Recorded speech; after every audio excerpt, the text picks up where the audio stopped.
Hind news Urdu के नाजरीन को मेरा आदाब। नाजरीन, एक अहम ख़बर चीन से। चीन में कुत्ते, बिल्लियों समेत तमाम हराम जानवरों के गोश्त पर पाबंदी आयद। कौन सा नया कानून बना दिया गया?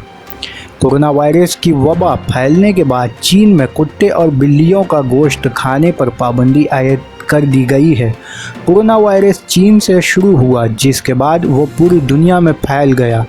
इसलिए अब चीन में बिल्ली और कुत्ते का गोश्त खाने पर पाबंदी लगा दी गई है। गैर मुल्की खबर रसा एजेंसी के मुताबिक ये तारीखी कानून 1 करोड़ 30 लाख की आबादी वाले चीन के शहर शेनज़ेन में पास किया गया है, जिस पर 1 मई से अमल दरामद किया जाएगा। नए कानून के मुताबिक कुत्ते, बिल्लियों के अलावा सांप, मेंढक और कछुओं के गोश्त पर भी पाबंदी आयद होगी। इस फैसले को तारीखी फैसला करार दिया जा रहा है। जब कोरोना वायरस की वबा पूरी दुनिया में फैली तो तासीर दिया जा रहा था कि शायद ये वबा चमगादड़ या किसी पालतू जानवर का गोश्त खाने की वजह से फैली है। इसी वजह से चीन को खूब तनकीद का निशाना बनाया जा रहा था। लेकिन अब चीन में कुत्ते, बिल्लियां, सांप, मेंढक और कछुओं के गोश्त की फरोख्त और उनको खाने पर पाबंदी लगा दी गई है, ताकि अगर वायरस उनको खाने से फैलता है तो इसके मज़ीद नुकसानात से बचा जा सके।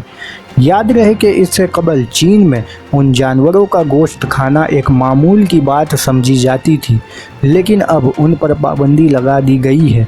याद रहे कि चीन से शुरू होने वाले कोरोना वायरस ने इस वक्त पूरी दुनिया को अपनी लपेट में ले लिया है, जिसके बाद अभी तक दुनिया भर में इससे मुतासरा अफराद की तादाद 9,36,000 से भी ज़्यादा हो गई है, जबकि 47,000 से ज़्यादा अफराद इसका शिकार होकर हलाक हो गए हैं।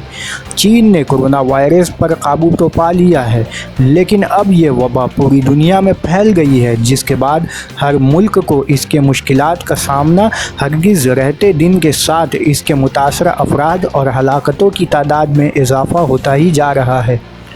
Bureau report, Hind news Urdu.